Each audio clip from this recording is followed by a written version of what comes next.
पाठिंबा देण्यासाठी आणि पेसा क्षेत्रातील 17 वर्गातील नोकर भरती करण्यासाठी आज 23 ऑगस्टला सकाळी 11 वाजल्यापासून चारोटी येथे रास्ता रोको आंदोलन केले आहे।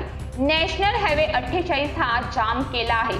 नाशिकमध्ये पेसा भरतीसाठी बसलेल्या आंदोलनाला पाठिंबा देण्यासाठी आज आंदोलनामध्ये आदिवासी समाजाच्या विविध संघटनांसह अनेक लोकप्रतिनिधींसह परिसरातील गावचे सरपंच, पदाधिकारी, ग्रामस्थ मोठ्या संख्येने विद्यार्थी सहभागी झाले आहेत। आंदोलकांच्या मागण्या काय आहेत पाहूयात। उपोषण करणाऱ्या उमेदवारांचा अंत न पाहता त्यांच्या पात्रतेप्रमाणे तात्काळ नोकरीचे आदेश द्यावेत।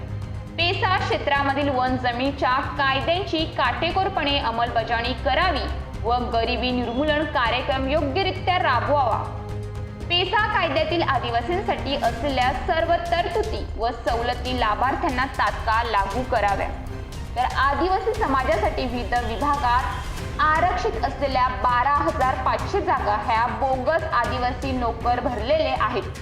त्यासाठी तात्काळ आदिवासी समाजातील उमेदवारांची नेमणूक करावी अशा विविध मागण्यांसाठी आज चारोटी येथे रास्ता रोको आंदोलन केले आहे।